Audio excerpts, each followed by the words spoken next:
बिस्मिल्लाहिर्रहमानिर्रहीम अस्सलामुअलैकुम। Welcome back to math solver 1117। आज की इस वीडियो में हम क्लास 11 के लिए फेडरल बोर्ड 2025 एग्ज़ाम्स मैथ्स के लिए जो इम्पोर्टेंट क्वेश्चंस हैं आपके चैप्टर 4, चैप्टर 5 एंड चैप्टर 6 के, वो हम इस वीडियो में डिस्कस करेंगे। इससे प्रीवियस वीडियो में हमने 1 से लेके 3 चैप्टर्स के जो इम्पोर्टेंट एक्सरसाइजेज और इम्पोर्टेंट टॉपिक्स थे वो डिस्कस किए हैं। इसके साथ साथ इसी वीडियो के डिस्क्रिप्शन में आपको कंप्लीट सॉल्यूशन अवेलेबल होगा क्लास 11 का, जो फेडरल बोर्ड ने मॉडल पेपर दिया है उसके एमसीक्यू, शॉर्ट क्वेश्चन और लॉन्ग क्वेश्चन का। तो उस वीडियो को भी आपने कंप्लीट वॉच करना है, क्योंकि एग्जाम्स में मे भी क्वेश्चंस आपके उनमें से आए, may be some values are change, लेकिन मेथड आपका वही रिमेन सेम रहेगा। तो उस वीडियो को भी आपने कंप्लीट वॉच करना है। तो सबसे पहले मैं आपके साथ आज जो चैप्टर डिस्कस करूंगी डैट इज़ चैप्टर 4, और आपने कौन कौन किससे उसके समेटिव टॉपिक्स करने हैं कंप्लीट मैं आपको गाइड करूंगी, कि जिनकी मदद से आप अपने मैथ्स के एग्ज़ाम में 100 आउट ऑफ 100 मार्क्स गेन करेंगे। सो सबसे पहले हम चैप्टर नंबर 4 डिस्कस करेंगे, that is sequence and series. Sequence and series ये बहुत इंपॉर्टेंट चैप्टर है। इस चैप्टर में से 3 तरह की जो सीक्वेंसेस एंड सीरीज हैं वो आप इस चैप्टर में डिस्कस कर रहे हैं। सबसे पहले है arithmetic sequence, arithmetic series, geometric sequence, geometric series, और साथ में harmonic sequence and harmonic series. तो सबसे पहले जो आपने इसकी एक्सरसाइज प्रिपेयर करनी है डैट इज एक्सरसाइज 4.2, 4.3। इन दोनों एक्सरसाइजेज में आप अरिथमेटिक सीक्वेंस और अरिथमेटिक सीरीज को कंप्लीट डिस्कस करेंगे, और आप इनका सम जो है up to n terms mean finite terms तक फाइंड आउट करना सीखेंगे। तो इससे रिलेटेड जितनी एग्जाम्पल, जितने क्वेश्चंस हैं वो आपने सॉल्व करने हैं, और इसका फार्मूला जो आपका अरिथमेटिक का होता है an is equal to a1 plus n minus 1 into d, इसको ज़्यादा से ज़्यादा इसकी प्रैक्टिस करनी है कि अगर आपने a1 की वैल्यू फाइंड आउट करनी है वो कैसे करेंगे, an कैसे फाइंड आउट करना है, स्मॉल n की वैल्यू और d की वैल्यू को किस तरीके से फाइंड आउट करना है। तो इससे रिलेटेड जितनी भी एग्जांपल्स आपकी बुक में आपने उन सबको सॉल्व करना है। नेक्स्ट जो इम्पोर्टेंट एक्सरसाइज है of this chapter is that is exercise 4.4 and 4.5, और ये दोनों जो है ये आपकी ज्योमेट्रिक सीक्वेंस और ज्योमेट्रिक सीरीज से रिलेटेड सारे क्वेश्चन जो है वो इसमें डिस्कस किए गए हैं। आपने इसका जनरल फार्मूला जो है वो याद रखना है ज्योमेट्रिक सीक्वेंस का, और इसके बाद आपने सीरीज का फार्मूला फॉर फाइनाइट टर्म्स उसको अंडरस्टैंड करना है। ज़्यादा से ज़्यादा उससे रिलेटेड एग्जांपल्स और क्वेश्चन जो एक्सरसाइज 4.4 और 5 में गिवन है उनको आपने सॉल्व करना है। इसके बाद इस एक्सरसाइज की जो है important exercise that is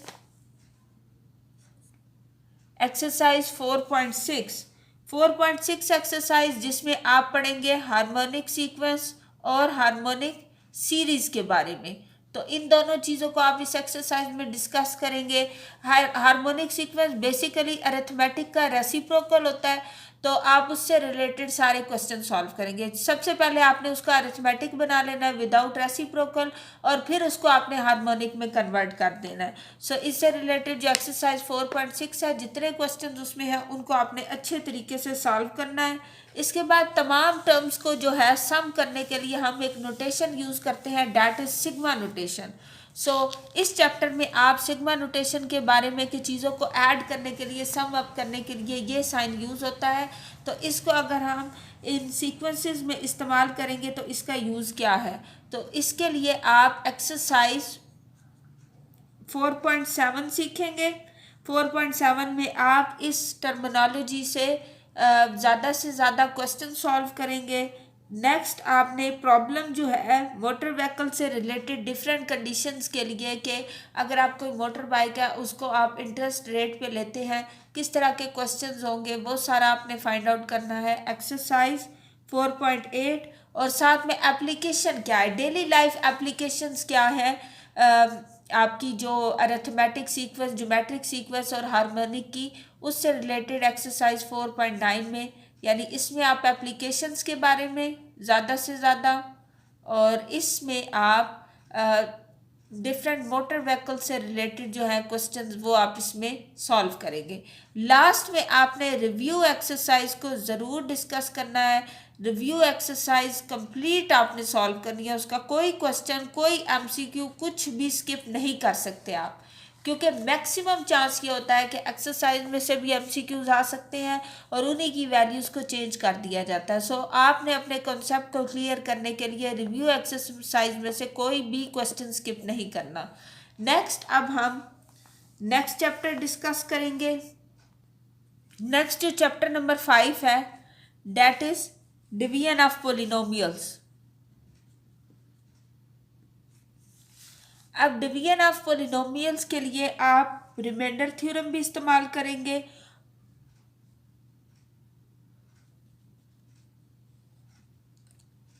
so first जो आपने चीज़ डिस्कस करनी है कि किसी भी पोलिनोमियल को किस तरह डिवाइड किया जाता है, क्या उसका कोशेंट है, क्या रिमाइंडर है, ये चीज़ें आपको पता होनी चाहिए।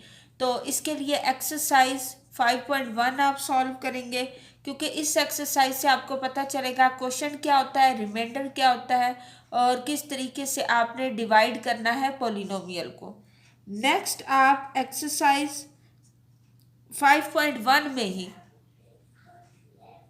सीखेंगे कि किस तरह आपने रिमाइंडर थ्योरम अप्लाई करना है।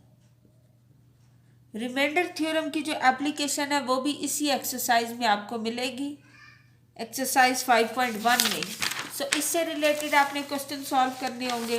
नेक्स्ट आपके पास आएगा फैक्टर थ्योरम।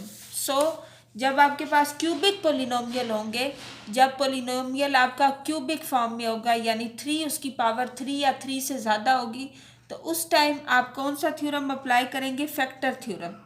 फैक्टर थ्योरम यानी कि आपको जो पोलिनोमियल गिवन होगा उसमें आपने कोई ना कोई एक्स की वैल्यू पुट करनी है, रूट होगा, अगर वो एक्स का, अगर वो आपके पास फैक्टर फॉर्म में कन्वर्ट हो जाता है, आंसर आपका इक्वल टू 0 आ जाता है एक्स की वैल्यू पुट करने से, तो इट्स मीन आप वहाँ पे फैक्टर थ्योरम अप्लाई करेंगे। सो फैक्टर थ्योरम के लिए आप एक्सरसाइज 5.2 कंप्लीट सॉल्व करेंगे।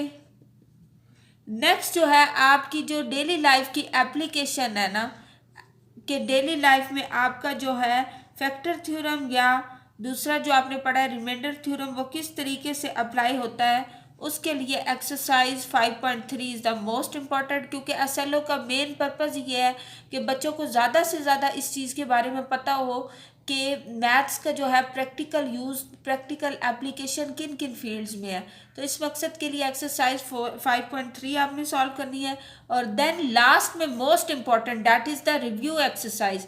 सो रिव्यू एक्सरसाइज का ना तो आपने कोई एमसीक्यू स्किप करना है, ना कोई शॉर्ट क्वेश्चन, ना कोई लॉन्ग, आपने कंप्लीट प्रैक्टिस करनी है, क्योंकि मे भी आपके एग्जाम में क्वेश्चन जो है वो रिव्यू एक्सरसाइज में से ही स्टेटमेंट चेंज करके एसएलओ बेस पे दे दिया जाए।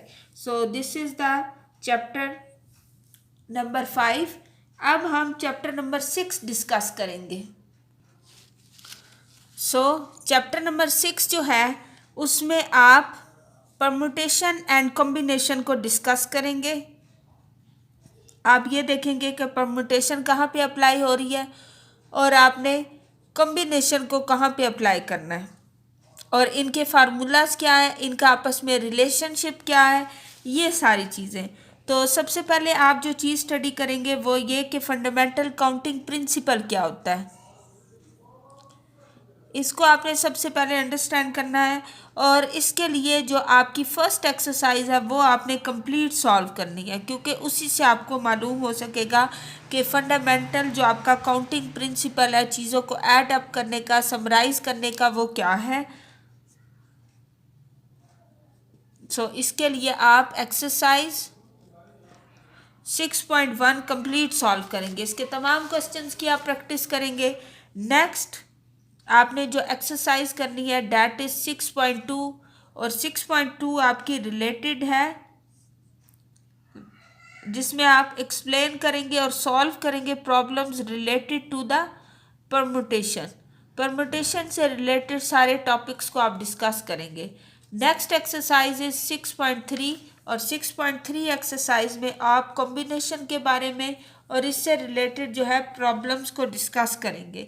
लास्ट में आपने रिव्यू एक्सरसाइज को स्किप नहीं करना, क्योंकि आपके एग्जाम में मोस्टली क्वेश्चन जो है वो स्टेटमेंट चेंज करने के बाद रिव्यू एक्सरसाइज में से ही दिए जाएंगे। तो आपने रिव्यू तो हर चैप्टर की कंप्लीट सॉल्व करनी है। आई होप आपको अच्छे से समझ आ चुकी होगी कि चैप्टर 4, चैप्टर 5 और चैप्टर 6 में से आपने कौन कौन से टॉपिक करने हैं। अगर आपको किसी भी टॉपिक में किसी भी किस्म की कन्फ्यूजन है तो आप हमें कमेंट सेक्शन में बताएं। इंशाल्लाह हम आपके लिए उससे रिलेटेड इजी वे में किस तरह आप उन क्वेश्चंस को अटेम्प्ट कर सकते हैं आपके लिए वीडियो लेकर आएंगे। तो ज़्यादा से ज़्यादा आप अपनी तैयारी पर फोकस करें, क्योंकि इस टाइम बहुत ही कम है, और ज़्यादा से ज़्यादा आप इन वीडियोस को शेयर करें ताकि ज़्यादा से ज़्यादा स्टूडेंट्स का फ़ायदा हो सके। तो इंशाल्लाह नेक्स्ट वीडियो में हम रिमेनिंग जो 3 चैप्टर्स हैं 7, 8 और 9 उनको डिस्कस करेंगे कि उनके कौन से इंपॉर्टेंट टॉपिक्स हैं। अल्लाह हाफिज़।